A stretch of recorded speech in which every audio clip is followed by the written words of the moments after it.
Hey, what's up, world? Today we're going to be talking about the 2026 FIFA World Cup Golden Boot race, and that features Kylian Mbappe, Erling Haaland, Lionel Messi, and Harry Kane as the main contenders. There are a few other outsiders, like Mickey Oyarzabal from Spain and Ousmane Dembele from France, with 4 goals each.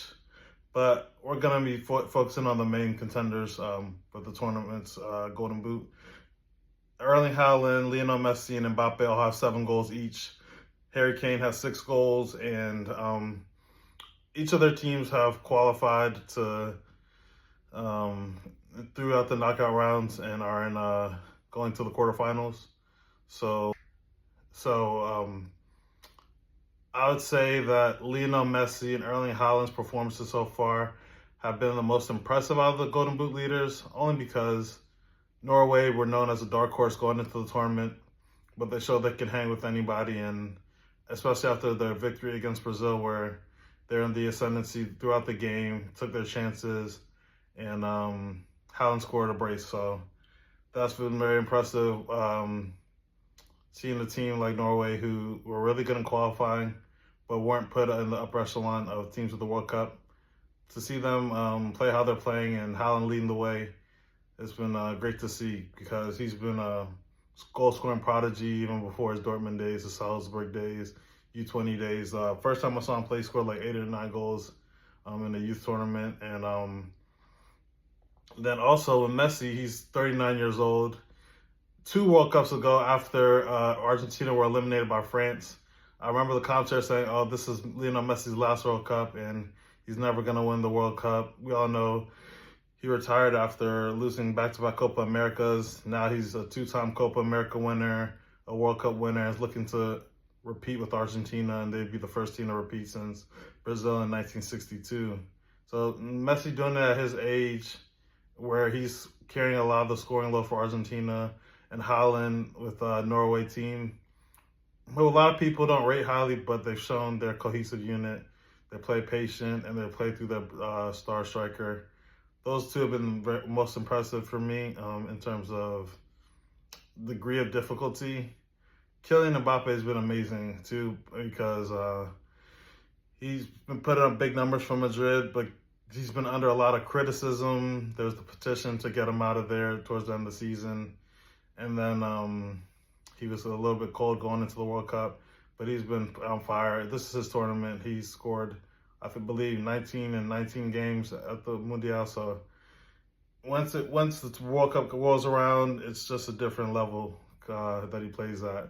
He has the best goal scoring ratio in World Cup history for someone who's played as many games as he has.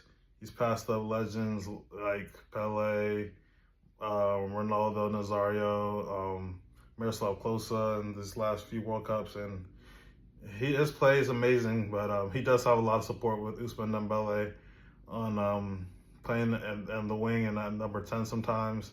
And same goes for Michael Olise, who's also breaking records, but doing it with assists. So Mbappe does have 2 assists, so that's a tiebreaker for the Golden Boot. I don't agree. Golden Boot is just about scoring goals. It's about being prolific in front of goals. So whoever scores the most should win it. If 3 players are tied on the same amount of goals, I'd just say share the award. I don't like assists being the tiebreaker, because goal scoring and playmaking are 2 different things. But looking at their path, England and Norway face each other. So Harry Kane, who has 6 goals, who I didn't talk about his performances. He was great against Croatia. He came up big against Ghana. DR Congo, he saved England with the brace. So yeah, I said that Messi and Haaland have been most impressive because of the load they take off their team, or they have to carry for their team.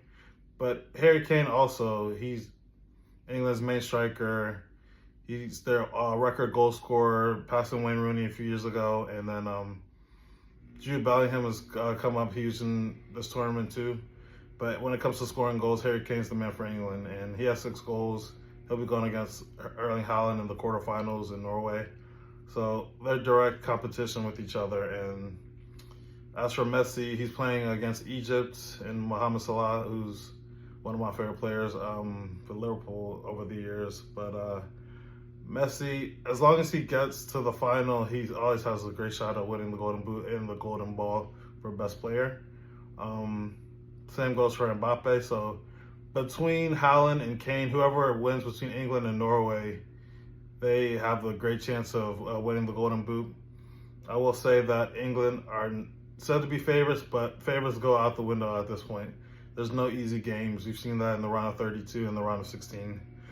I'm leaning towards wanting this Erling Haaland and Norway story to continue, but England will be the favorite, so that will give Kane an advantage in terms of the Golden Boot. But Erling Haaland pretty much scores in every game he plays. When you look at his goal scoring record for club and country, it's over a goal per game, which is ridiculous in these times. For Norway, in just competitive matches alone, he's played 54 games and has 62 goals, so well over a goal a game in competitive matches, not even counting friendlies, which he does well in too.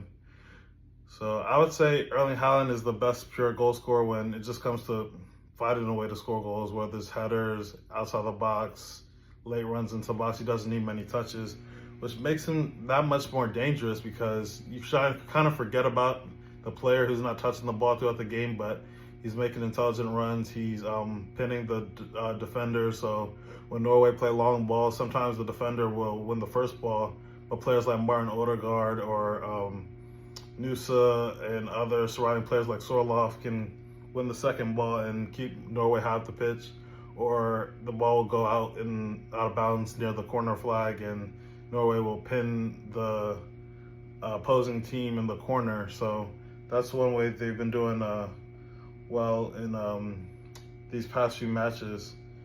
Just simple play. They're very patient and build up, and then they attack with speed when they have the chance to counter. Carlo Ancelotti tried to counteract this by just letting Norway have the ball, but they were just methodical and patient, and it really helped. And I want to give credit to, let me get his name right, Andreas Schleiderup. He came on for Nusa in the second half, or started playing on the left wing, and he connected with Haaland very well and ended up with 2 assists. Especially the first cross was pinpoint where Haaland beat Gabriel. So I think Haaland is the best pure goal scorer out of this bunch. Mbappe has the best ratio for the World Cup, but he started out on the right wing, plays on the left wing, more of an inside forward, and he's still learning the striker position, believe it or not, for how many goals he scores in terms of when to make the run that Kane and Haaland have mastered. And then you have Messi, who played false nine with Barcelona, so he's comfortable throughout the front line. But you know, Messi's usually known for his playmaking, but for Argentina this time around, he's taking the mantle just to score all the goals, and it's working for them so far. So I will say that in the past, England or Norway can face Argentina, I believe, in the semifinals, if I'm not mistaken, if they win their matchups.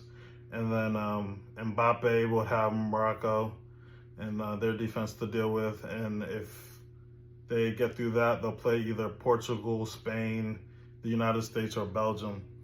So there's plenty of time to score more goals, and this Golden Boot race is looking very interesting. Usually 5 or 6 goals can win you the Golden Boot.